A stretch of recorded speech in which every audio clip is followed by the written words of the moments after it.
say 2:30. I think we're starting. It's glorious about doing this. This is working now. I'm ready. Oh, it's beautiful. I'm so pleased. Thank you. Actually, listen to that. It's going to Maybe I be... can stay. You want me to write the email for you? I will. Are you okay? Yes. No. That's it. Dear, what's your name? No. Okay. Are you all right? Martha.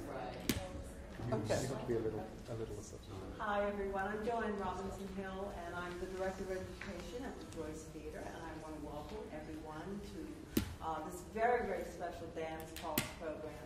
I just want to say to you, some of you know that we use these programs to provide audiences with an opportunity to learn about issues in dance today and to have an opportunity to examine some of the works that are going to be on the main stage of the Joyce Theater. And we are looking forward to a very, very special work and project that will be introduced in a couple of weeks. I'm very happy to have Martha Clarke and I'm suddenly blank. Alfred Uhry. Alfred Uhry, forgive me. I started naming you Andrew Uhry. Oh, And okay. Gideon Lester with us. Martha Clarke is a MacArthur award-winning choreographer who has really broken boundaries in terms of blurring the lines between dance, theater, the visual arts, and music.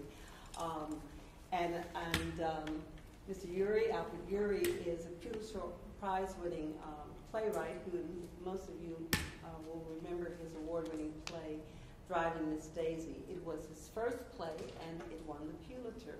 And the two of them have been collaborating for the past 7 years on this new work, Angel Reapers.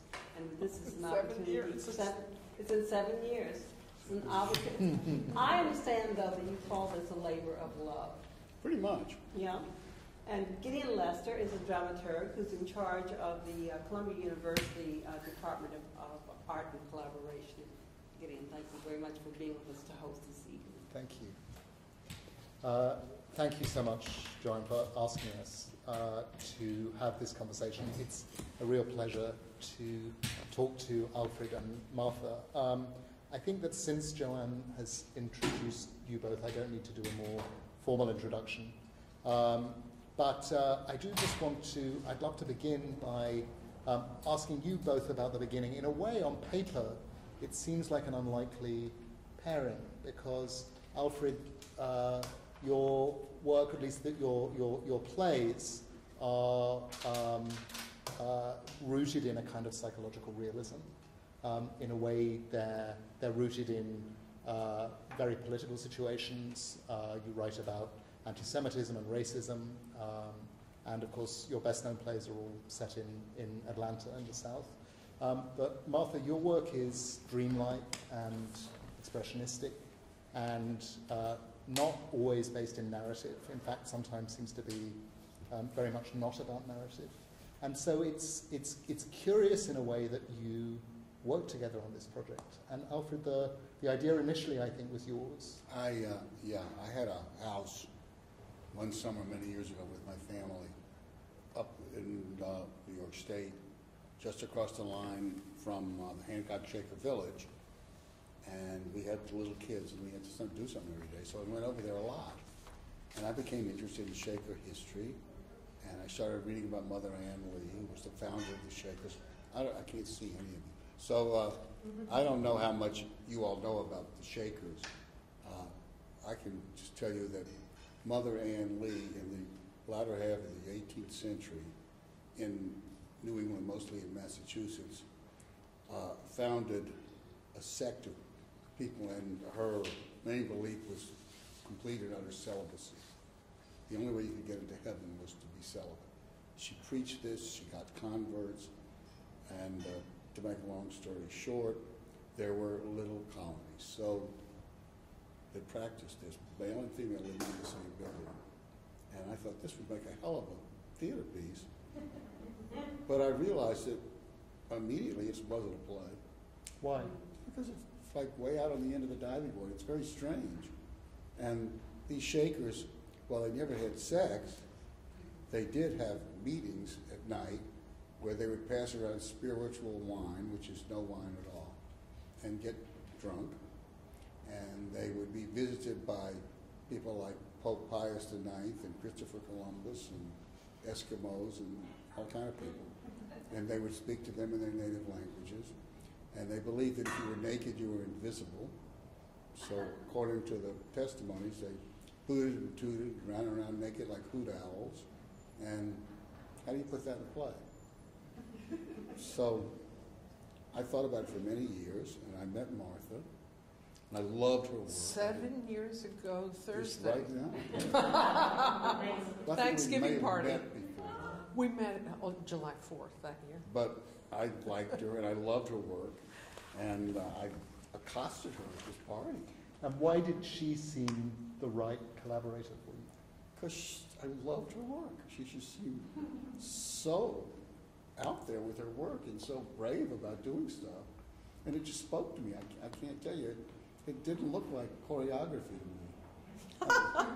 I know some other people think that too. It didn't look like, I mean, I'm not, my wife is a balletto man, but I am not. And it didn't look like the New York City Ballet to me. And I just wanted to see what she would do, and she looked sort of polite because she's a lady, and she said, yes. And it's like, oh my God, who is he and what is he talking about? But we started meeting about it, and you could pick up. Will you pick up? He told me to read a book called Anne the Word, and the story of Anne Lee and trying to get this religious sect established and the difficulties they had and the kind of clarity and strength of her vision was terribly interesting, and there were wonderful anecdotes about it. And I think that I have been, in the dance world, I'm kind of a little bit like a mongrel. You know, I love the theater and I love dance. And I often say that I direct dancers and choreograph on actors. I like working with all kinds of performers. And anyway, I think that as we read about the music and the possibility of pattern and rhythm, which is something that had not been my strong suit, it attracted me to work on elements in choreography and composition that I hadn't really tackled. My work, for me at least, has been, highly imagistic, and I try to load images. But this was straightforward worship through rhythm, and that seemed a worthy door to open. And so, how did the collaboration proceed? Alfred, you wrote a Lunch. script. We talked a lot, and luckily, or I think yes, now I guess it was lucky. I wasn't so sure. A very few months later, Andre Bishop and Lincoln Center gave us a rehearsal space and time. We were at two different periods. We were in the basement of Lincoln Center for 10 weeks working on this, and we started off with a fairly biographical piece. We had a wonderful actress. We had Frances McDormand being Mother Ann Lee, and we had Michael Stuhlbarg from We A had Serious wonderful Man. people. We had top flight actors. But and a few dancers, but it became apparent after a while that it was not exactly that kind of a show, that it seemed to require mostly movement and not so much plot. And So you drafted a play with a structure and a sort of a narrative. very half-assed play. It wasn't really a play. It was kind of a play, but it had this structure that was very inhibiting as far as how to talk about the Shakers, and it had a lot of plot points. And she indeed led a fascinating life. While she was preaching celibacy, she was married, and her husband was with her all the time.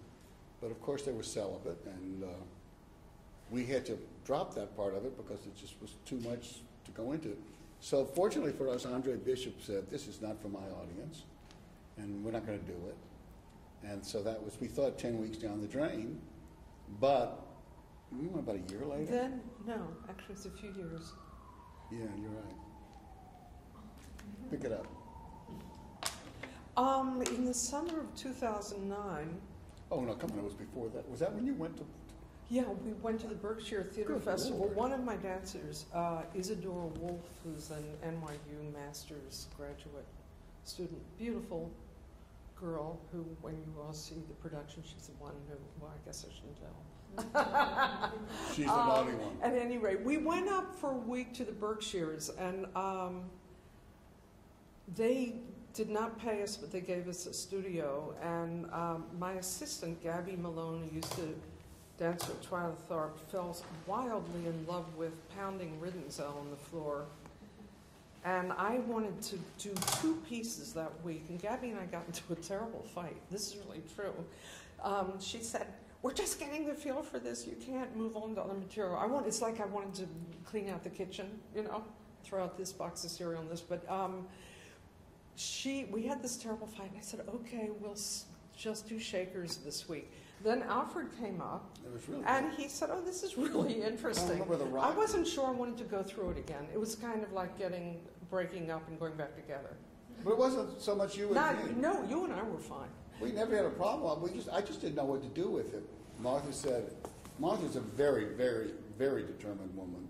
And she said, we should make a movie of it. And I thought, yeah, well, how are we going to do that? Well, we have to do that. So I was thinking about that. And then when I came up to I can't believe it was just 2.5 years ago. And then we went to the American Dance Festival and put it on in 2010. We opened the festival and had 3 performances. And we were deeply encouraged by audience response. We have an exceptional company. We have dancers from Bill T. Jones, Twyla, Martha Graham, Paul Taylor, Patrick Corbin, who dance people would know. And then some actors as well. And we have a wonderful actress. We have a new actress who joined us in mid-September named Birgit Hupak, who got an Obie last year for the telephone. Mm. And her brother William, who is a major character in our evening, is a lead performer with Blue Man Group. So it's a very unusual group. We hired a wonderful vocal coach from NYU because these dancers had never spoken or sang before.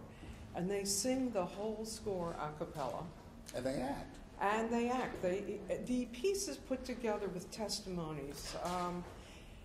Always when you make something, it's a big process of elimination. And Shakers were persecuted from the outside, and we didn't have enough money to have persecutors and Shakers.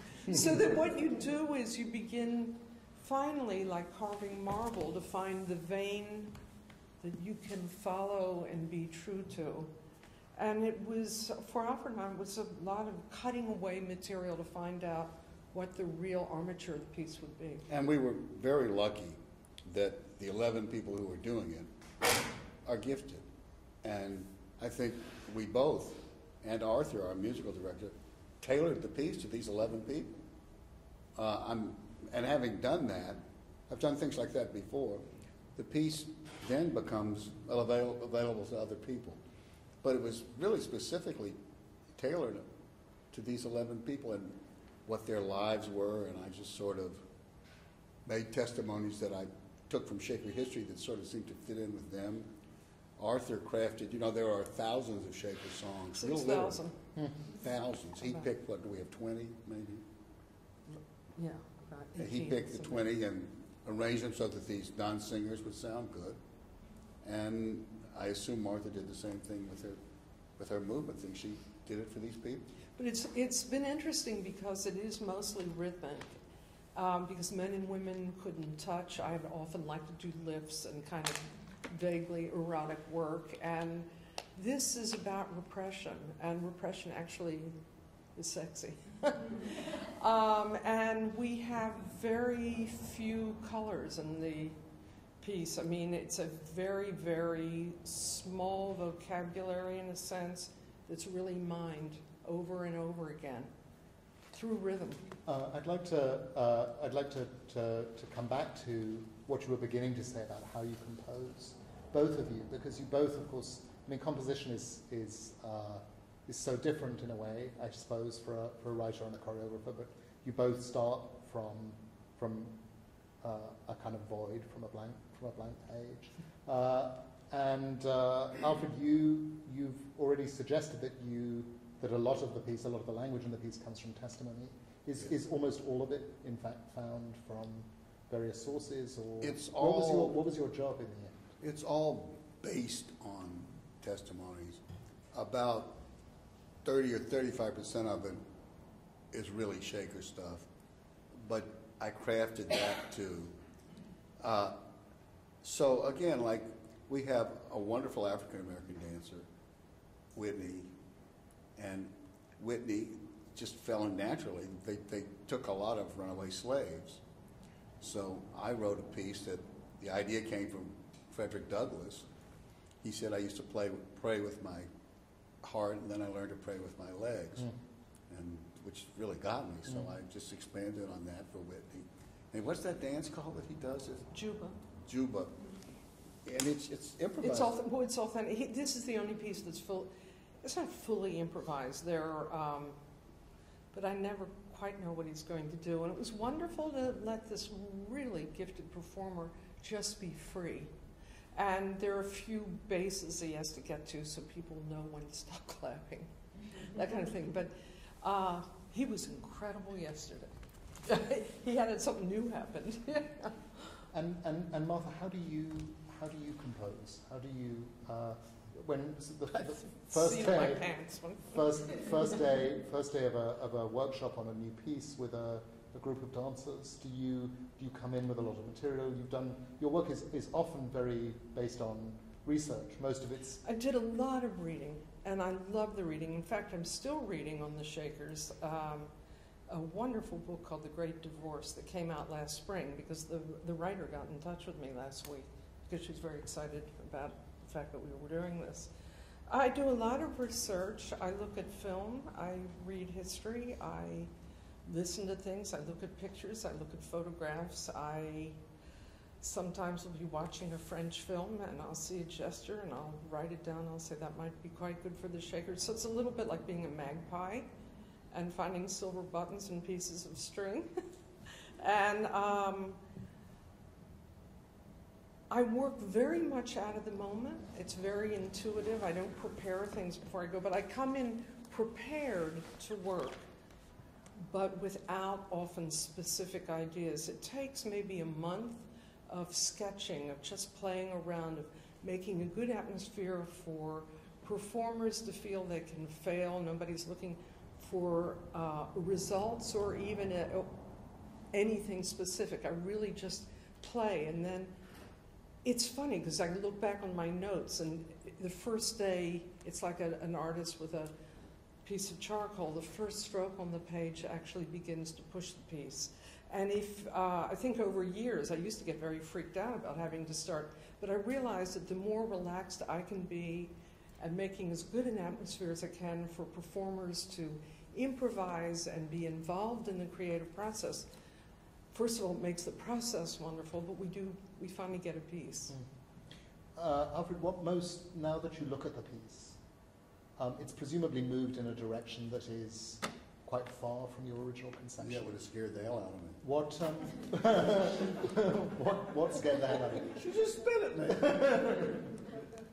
What surprised you most when you saw the piece? I think incarnation. What surprised me the most is that I could be that fluid, that I could get into it that much. You see, before I was a playwright, I was a lyricist, and my experiences was with musical theater, which is very collaborative.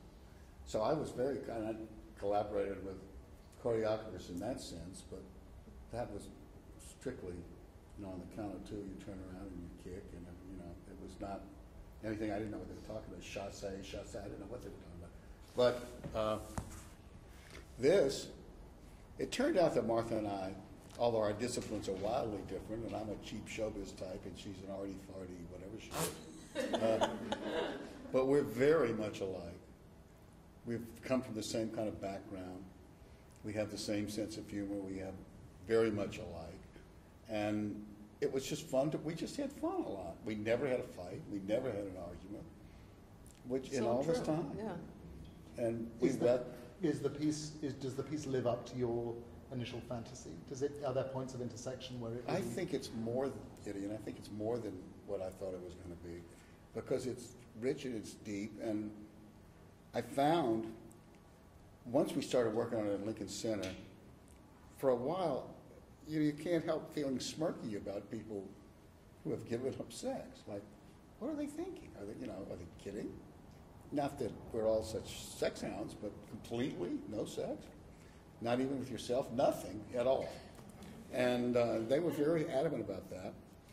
And I went from smirky to really finding that's a very brave commitment to make. To really say you're going to do something like that. I thought a lot about, I don't know, being 18 years old and being in college, and how if there hadn't been sex in my life, You wouldn't have 4 daughters. I wouldn't have 4 daughters, but I would have learned a lot. I mean, I think at least when I was young, it was just what pushed me along all the time. And still, in a way, always does. And to think, just not to have that be a part of my life. I also realized, and I say this a lot because I realize that everybody's had their body taken somewhere they didn't want to go at one time or another, in some kind of way. And so Ann Lee just used that. And also in the 18th century, there was strong belief in heaven and hell. And she said, if you do it, you're going to go to hell. And if you don't do it, you're going to go to heaven. And both of these things are sure. So, but the fluidity of the piece and myself is what's made me the happiest.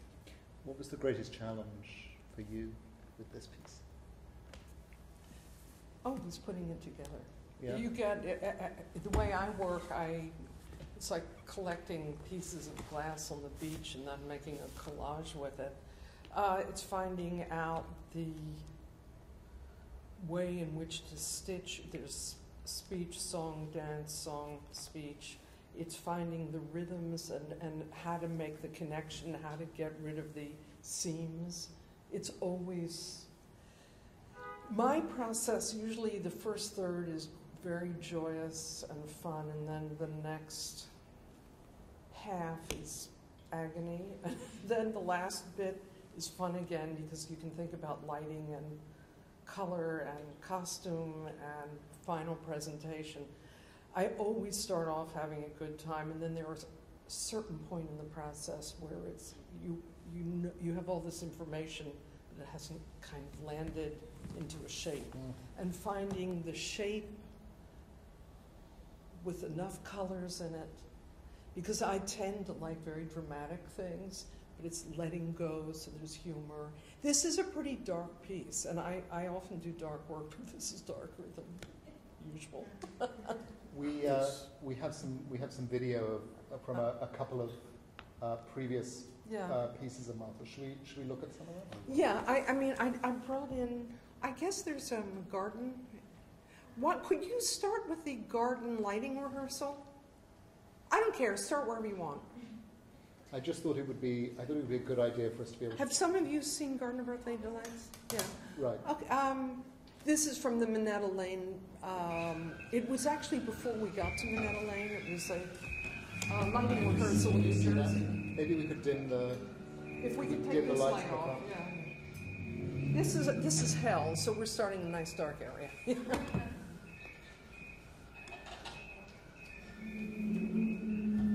you see that? Yeah. Oh, yeah.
we skip on to Vienna, or? Sure. Yeah. 30 seconds. It's very dark. See, I've only seen it on my computer, so.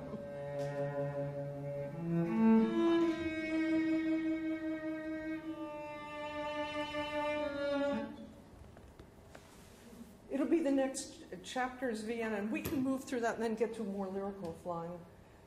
This was done at New York Theatre Workshop in 2002. And I think these little pieces were put together for grant applications, so they're not, I don't know what I was trying to show.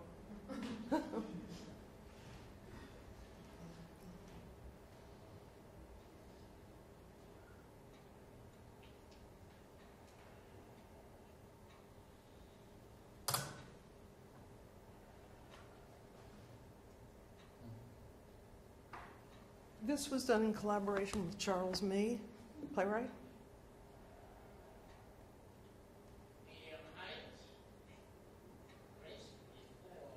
You know, if the sound's not better. Oh, there it goes. Circumference 59 centimeters. Frontal prominence marking. Glance somewhat neuropathic. Pupils medium. Teeth very defective. Musculature strong and intense. Abundant hair. Brown. I learn languages easily and I have a good ear for music, but otherwise I have no talent for the arts. I'm always ambitious to do my duty, but This is definitely not Shaker. Tedium vitae. Short, I started myself 3 years ago. since then, the jet was the six. Put his hands in my mouth and pull out 2 of my teeth. Do you want to move on to the boot piece? Just go fast forward a bit.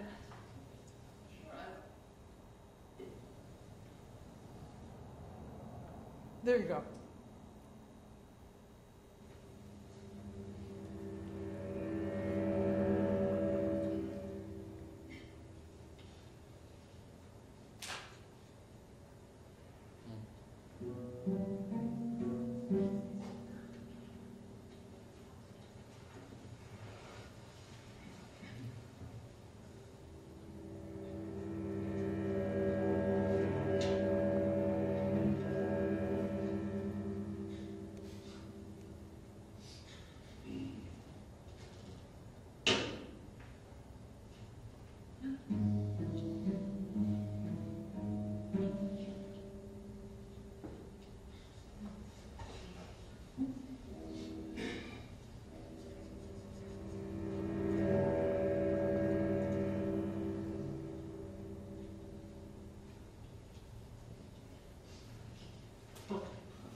We'll just watch a minute or two of this.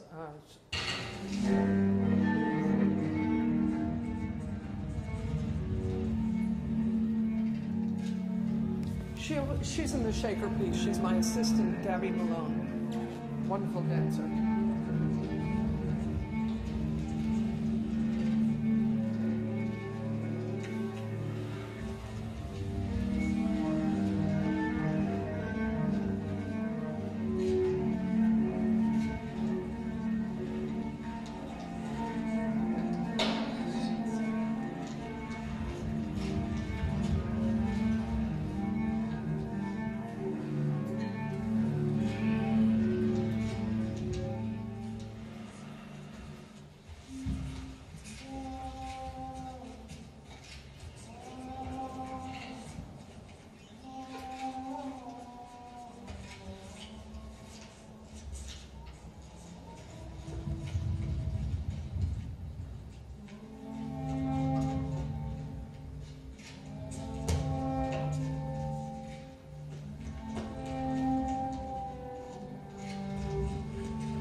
Should we stop? Sure. Yeah. It's getting some leads.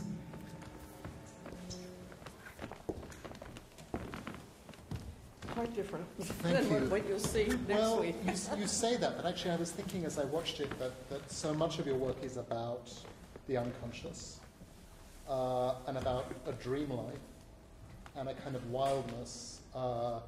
It's in a way about your work is always very much about the id, I think, as opposed to the ego.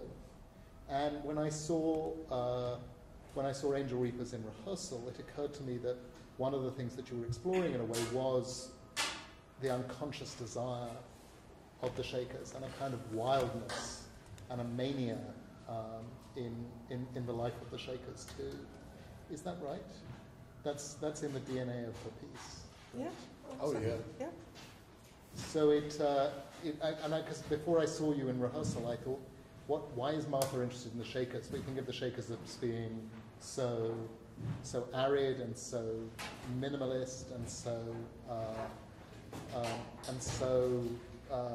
proper in a way. But it seems to me that in this piece, what you're really tapping into is It's the underbelly. the underbelly, a kind of insanity. That's why my instinct was not to write a play and to approach Martha. But this was years of thinking, and I was dead right. This is what it means. It's to me, it's about what happens when one denies oneself something that's a part of human nature. So the fire can't get out, but the smoke is going to come out of somebody's ear or somebody's face. It's going to come out, and it was the way that it comes out is that's Martha's department. And It almost seems to me. I mean, I don't want to talk about the piece too much because, of course, none of you has seen it yet. But if Shakers dreamt, this would be their dream, in a way. Poor dears. In a moment, I'd love to open this up and make this a conversation with all of you, so that you have a chance to ask questions to Martha and to Alfred. But are your own dreams important in your work?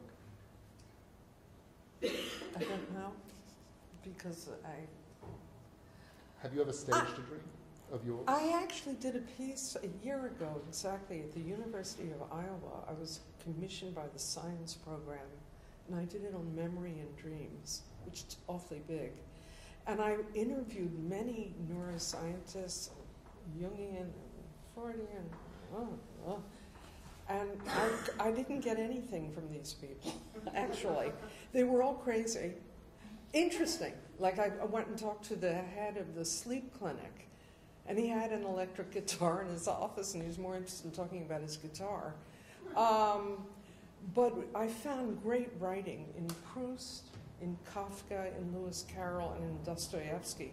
And we took third-person literature and turned it into first-person text. And it's a piece I actually want to continue.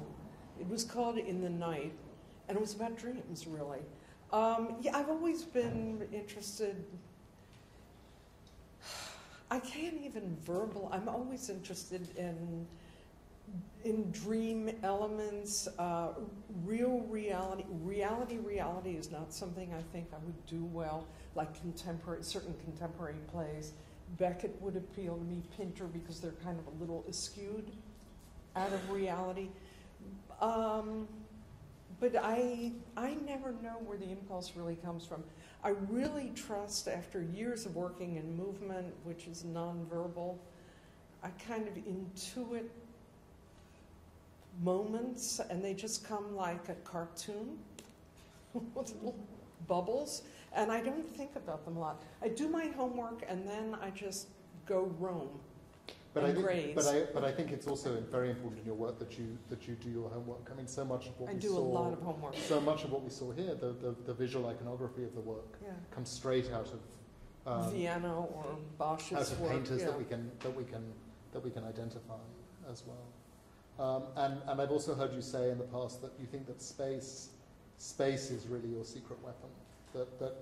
And depth. Well, I think there's great storytelling in the use of space. I mean, when I directed a play at the National Theatre in London several years ago, And I had not really worked with actors. It was around 94 that much. They were very intimidating for me. And there was a little interview on the BBC about the process, and one of the actors said, by working with me in space, they achieved the same thing as text analysis. That the distance of something, the way a shoulder will be, the back of a neck, which you wrote me recently. But yeah, I do think space and light are my two favorite things to work with. Do you think spatially when you write? No, I think rhythms. It's about And language and I rhythms. think beats and silences, and the silences are a big part of angel music. Because as Martha said recently, it's very true. There's something about beautiful shaker furniture that has a silence to it. You don't have to chat a lot. The empty spaces of shaker architecture. So this is not a piece where, although there is text and some dialogue, it's not a piece where people are busy picking up cues, and it has its own rhythm. There's a lot of silence in the piece also. And a lot of darkness Yeah. as well. The lighting designer is Chris Ackerland, who's a genius, and it looks to me like Vermeer. I hope you'll be able to get that with the Joyce. Sort of Vermeer and Whistler's mother, and Yeah. Let's open this up. I wish we could see your faces, but maybe. Can we turn out the? Ah. Hello. There, hi. Could we lose those? Would it be bad? Anybody have anything? Can we talk about lunch? Well, you mentioned, just touched on the shaker furniture, and I was going to ask about sets, or if there were in your production. Sets. Sets. Sets, not sex. There's, you know, I'll tell you, this is a secret about this production. My little non-for-profit company ended up producing it. We've done it on a dime. We bought from Lincoln Center Theater our rehearsal chairs. You know, I got them down. And our costumes and our shoes are borrowed from the costume collection. We're like the Shakers, we don't own anything. So it's mostly light. We did manage to get enough money to put in a wooden floor because it just can't be done on Marley. You know, it just doesn't feel like the Shakers on shiny plastic. This is Marley, yeah, the Shakers, we do have a wooden floor. Not a great wooden floor, it's okay. Make wooden noises. They make wooden noises with microphones. Yeah. When I was at the Hancock Village just this past summer, in the very back of the property is a building, and they had outside male workers who were not Shakers, who did heavy construction work. I mean now. No, when they had their calling. And there was an old photograph, a group photograph of all these guys. And then I said, and each one of them was holding a whiskey bottle. Each one of them. They also did drink, so it wasn't just spiritual wine. They were known to be These heavy looked into. They looked like cough medicine bottles, and they were like, and they were each holding, they all looked plastered. And I asked one of the guides there, I said, they were outside workers, and they hired them, and they were allowed to, I mean, only men though, and they were holding up their whiskey. We've read that Mother Ann Lee could really nip it, but we actually had a section that we took out about that because it got too biopic, too biographical. So the piece, I've called it, or Alfred's heard me call this piece a tone poem about the Shakers. Well, it kind of is. I just wondered, and they did adopt children. They had. Well, we Yes. have that too going We on. have adopted children. But what happened to them was they would take in orphans and abandoned children. They would take in anybody, runaway slaves, escaped convicts, they'd take anybody. And they had winter Shakers, who were people who wanted the shelter and good meals in the winter, and they would work in the winter and show up again the following But winter. often with the children, they would grow up and be 18 years old or so, and they couldn't do it, so they would leave. There's We also, have that happen. There's also language in the play which is not, in the text, which is not English. Yeah, What is that? it's talking in tongues. Oh, it's speaking in tongues. And since, yeah. the interesting thing was the young woman who's doing it is Turkish. And at first she was speaking Turkish, and she slid over into, I don't know whether you knew when she did it or not, but she slid over into tongues. I didn't realize she wasn't still speaking. Yeah. And so she just improvises that. Improvises. And we have a young man who, I think he's speaking Gaelic, isn't he? Yeah. The Lord's Prayer in Gaelic. But- we have 5 nationalities in an 11-member company, which is nice. How much will the collaboration influence what you do from this point on? Oh, we'd love to think of another one. You mean for us? As you go your separate ways after this? It'll make, I hope it'll I make you- imagine we'll find another. Well, No, but But in it's- your own work, in I think your the own question work. is. It's going to make me be looser, I think, which is great. I love it. And it's going to make Martha more brilliant.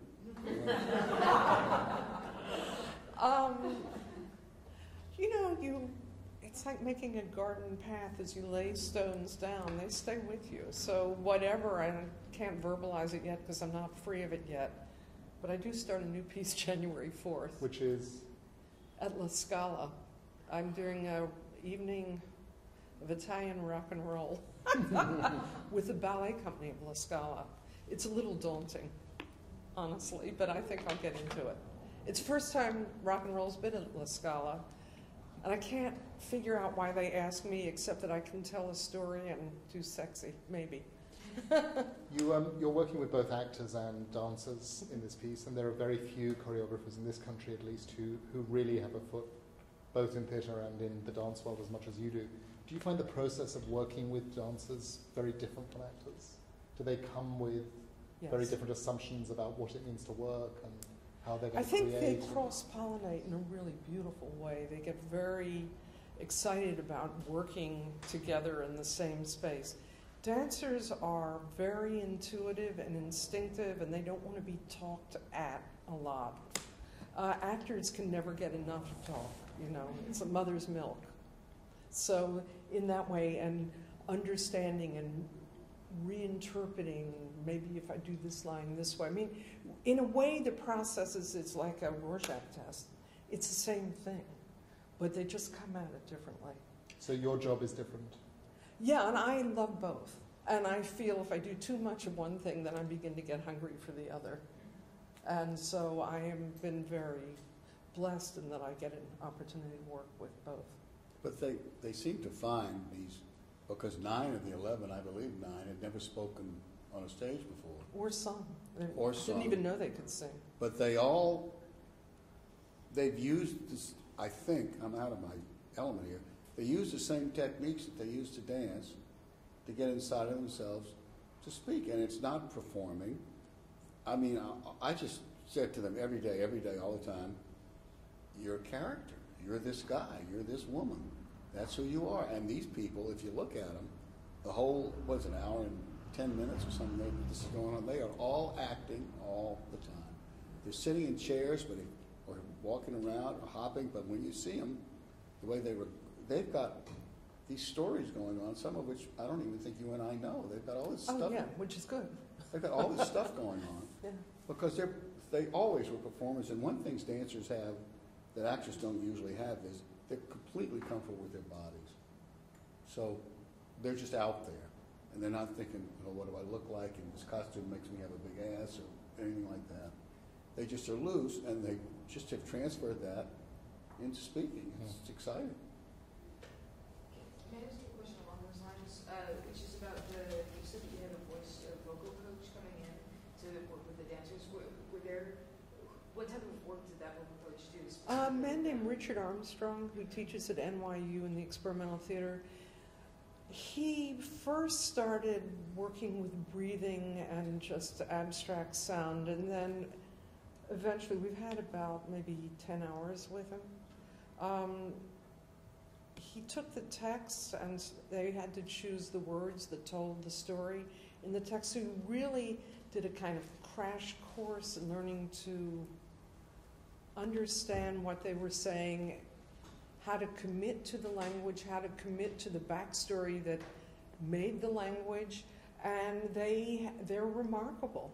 And they all now have skills as they become older dancers. It's a more mature company, Our youngest is a young actor, dancer, who's in Sleep No More, who's 25, and Patrick Corbin, I think, is 46.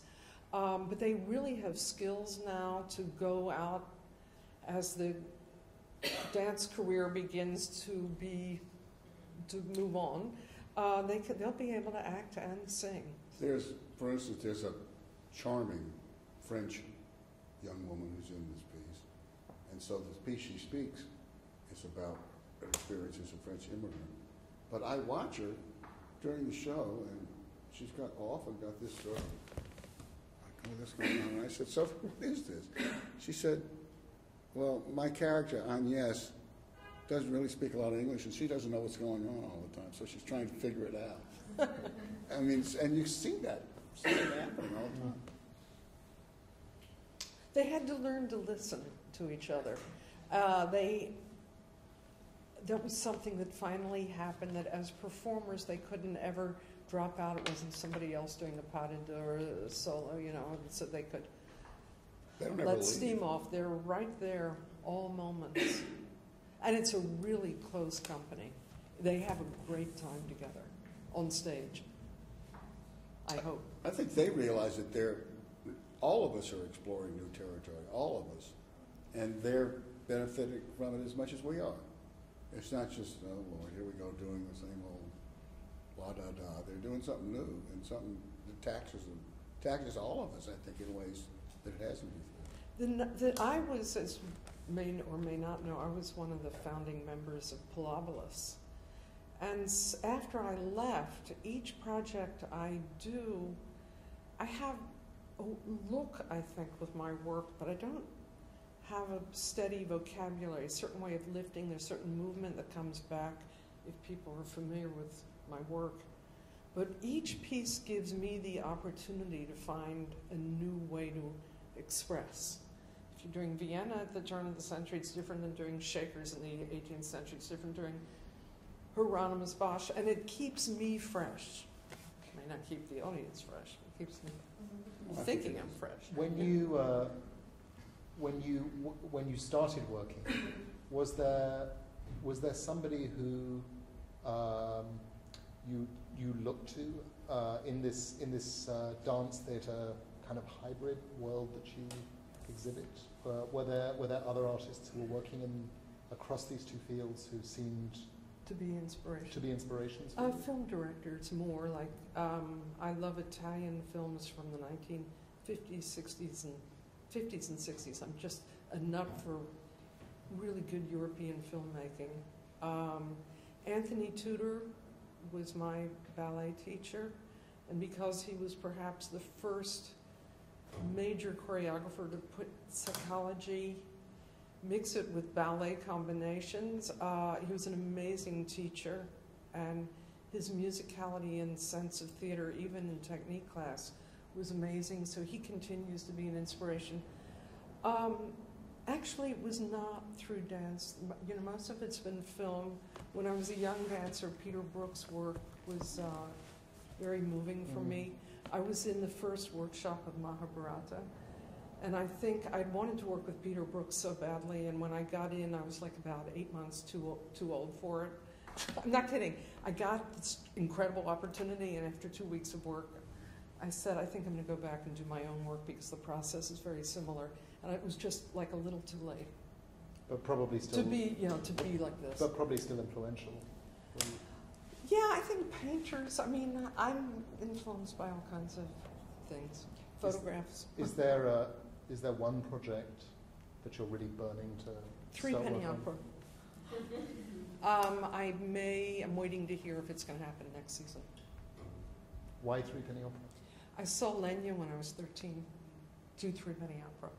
And I just went, that was the moment for me, was seeing that in New York at the Theatre de Lys when I was a very young girl. And I thought I wanted to be musicals, but more the Kurt Weill style. But I am really pushing for Three Penny, and I'd like to do more Shakespeare, actually. Gideon and I collaborated on A Midsummer Night's Dream, the play. Yes, we did. 6 or 7 years ago. Yeah, at American Repertory Theatre. And I want to do Strindberg. Miss Julie, badly. That'd be good. How about for you, Alfred? Is there a subject that you're considering? Yeah, a couple of things. I've written a play that's a play. You have a play opening at Manhattan Theatre Club. Yeah, that's an adaptation of it's a Southern play about a brother and a sister called Apples and Oranges, and I've written a play that it takes place in Italy in the middle of the 19th century about a Jewish child in Bologna who was dying. He was an infant, and his Christian nurse baptized him, and he didn't die. And the parents knew nothing about all this, but the girl shot off her mouth a lot, and 6 years later, the papal soldiers came to the house and knocked on the door and said, it's illegal in a papal state for a baptized child to live in a Jewish house, so we're taking your 6-year-old. And they said, what are you talking about? They said, well, we're taking him, and they took him, and that's what it's about. Amazing. It's an amazing story. It's true. You know it? Yeah, I've heard that story. Yeah. And he went on to the clergy, didn't he, at some point? When he grew up, didn't he become going to the clergy? Into that? Yeah. They never got him back. They never got him. And I always say I like it because he was a worse Jew than I am, which is Yeah. With some enthusiasm? Yeah, very much. Are there any other questions, things you'd like to ask? Yes. I have one question as I watched the videos and thought about the piece of art and whatever. To what extent is it ironic? I don't want to say critical. How are we supposed to respond to it? Or what is your intent? Rapturously. Well, I know. I read it I tend to do that. But I think for me the suspense is this for real, or are you playing it straight? I mean, obviously you're respectful, but is there an ironic undertone to it? Are we supposed to roll our eyes? Are we supposed to say, aren't these people at the other extreme wonderful? How are we, or what are I think you're trying to say what's the message? Not what the message is, but I don't think we're trying to. I think what we you're playing it did, we're yeah. playing it straight. We made it with the performers. It is the sum of all these elements coming together. I think it's very harsh. I just started reading The Great Divorce, which is about a New England woman whose husband was a bit abusive, and he kind of found the light in a Shaker community. It's a pretty interesting book, but I talked to Alfred this morning, and I said, we really hit it. From what I'm reading, it's a very harsh, difficult thing to give up natural impulse. And they were very, very strict, particularly after Ann Lee died. The Shaker community became codified.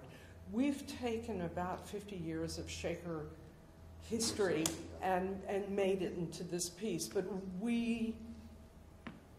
I think I admire and love the Shakers, and at the same time I'm a little appalled by it all. I would say that we're sense. dealing with extreme human behavior, but it is human, and it's that's something. the wonderfulness. And that's what fascinated me to begin with, and it's certainly not eye rolling. It's certainly not. Pastiche. I mean, if we did have Eskimos coming in and talking in tongues and Christopher Columbus dancing, then it would be silly.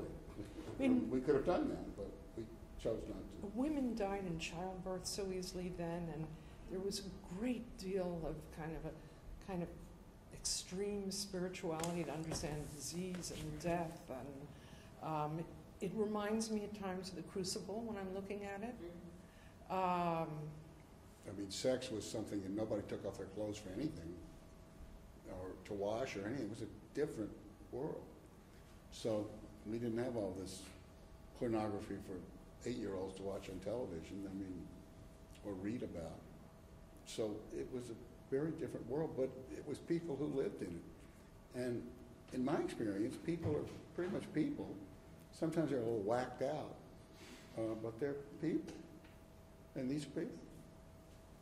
It's a question at the back, yes. Thank you.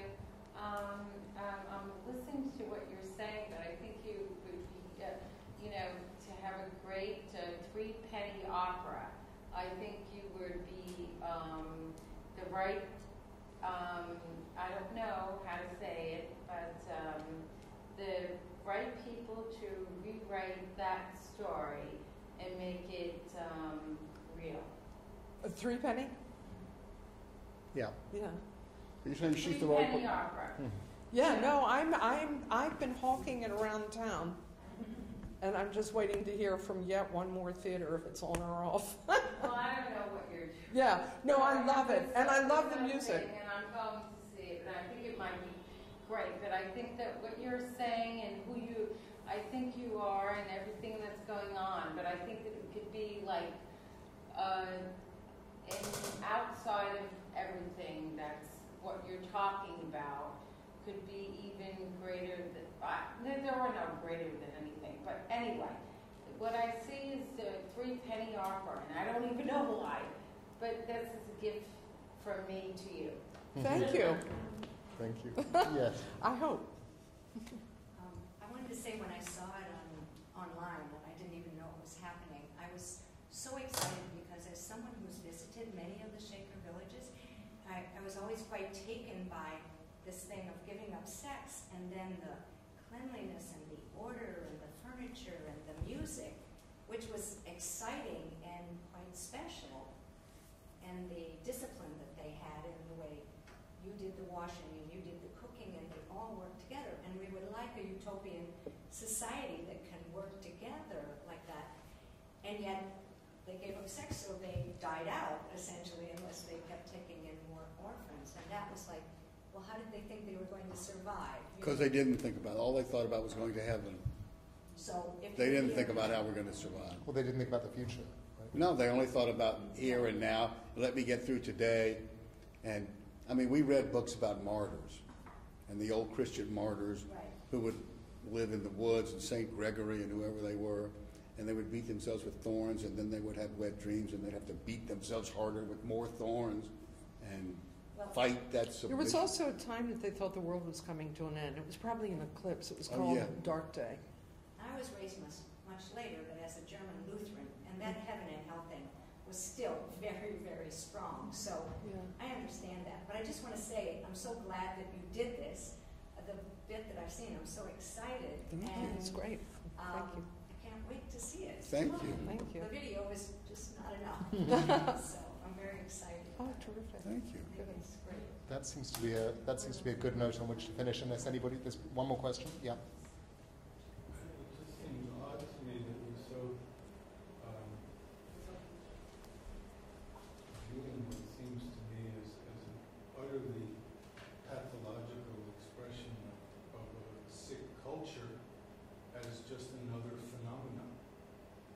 You know, it was the end result or part of a 1,000-year evolution of European culture, of the evil of the flesh, and religion, sin, and how to achieve salvation in this doomed and hideous world we live in. To me, that's like utterly pathological. It's not just another form of human behavior. It's, you know, like the penis word wearing cannibals of East Timor are also just another form of human behavior. But there's something that we think is bizarre and probably wrong about it. I think you're overstating the case for the Shakers. I think the Shakers were enormously productive people. They were totally, men and women were of total equality. They respected each other, they loved each other, they worked together, and they had remarkable things. They invented the clothespin, they invented the round saw, the flat broom, and the seed catalog. They were amazingly productive people. They weren't outwardly fixated on what you're saying. But a total formula for sterility and annihilation. I mean, utterly, totally wrong. Well, whatever productivity they have was totally narcissistic, focused totally on themselves. Well, then, you know, don't be a Shaker. And would doom humanity to extinction immediately. Well, I think Ann Lee, and I think they knew that everybody in the world wasn't going to do this. I don't think Ann Lee ever thought that she It is a very strange world. Have you read a lot about it? It's fascinating. I mean, I should be moving on now, and I'm still reading about it. So it's a pretty interesting world. And they're very admirable in the fact they were pacifists. It was matriarchal during the American Revolution.